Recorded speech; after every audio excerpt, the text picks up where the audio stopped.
Mm-hmm. Hello, good afternoon. I am Denitra Davis, and I'm here to give you an informative speech on diabetes. This is my audience.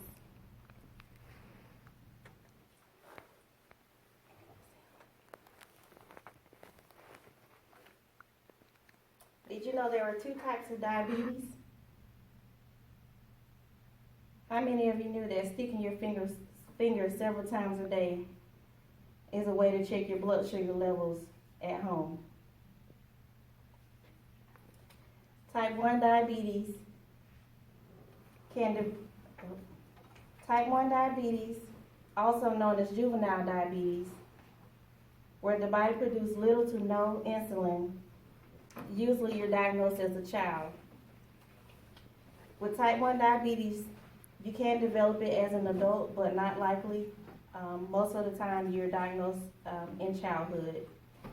Some of the things that cause type 1 diabetes is genetics and could be some viruses.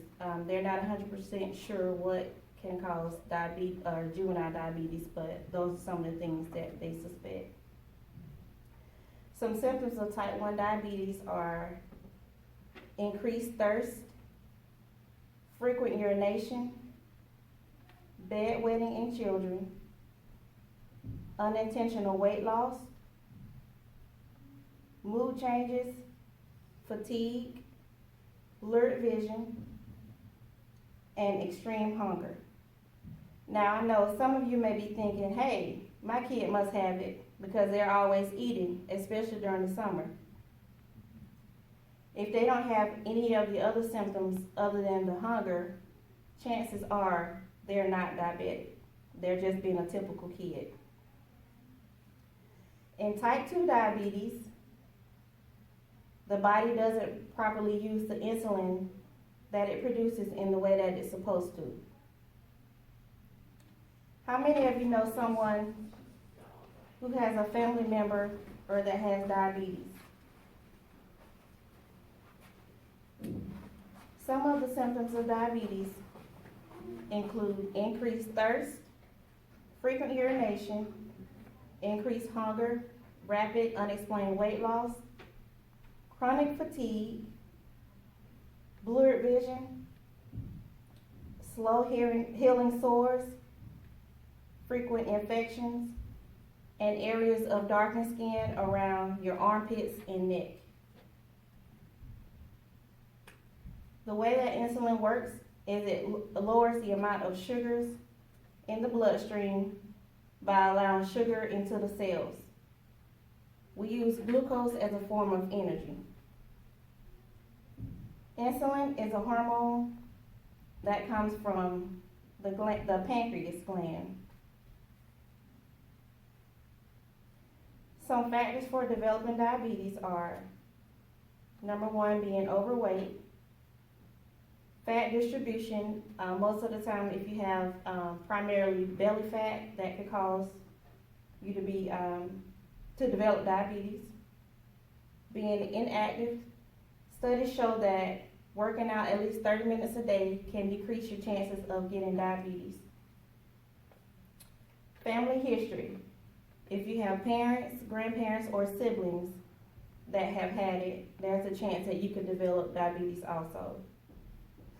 Race, age, or if while pregnant being diagnosed with gestational diabetes also can contribute to risk factors of you developing diabetes. According to the CDC in 2017, studies show that there are over 100 million U.S. adults with diabetes or prediabetes. In 2015, there were 30 million adults living with diabetes in the United States. So in 3 years, that number has tripled, more than tripled. Diabetes can cause other complications in your body, such as heart disease, nerve damage, kidney disease, eye damage, foot damage, skin and mouth conditions, and pregnancy complications. With heart disease, you risk the chance of having a heart attack, a stroke, narrowing your arteries or blood vessels, and high blood pressure. With nerve damage, it causes neuropathy, which is tingling and numbness in your hands or feet, burning or pain that begins at the tip of your hands or feet and goes upward. With kidney damage, it damages your filtering system and can cause your kidneys to fail. Eye damage, it increases the risk for cataract and glaucoma. With foot damage, untreated cuts and blisters can result in amputation of your feet or legs. With skin, it leaves you at risk for bacterial and more fungal infections. Some ways to prevent type 2 diabetes. Number one is eat healthy.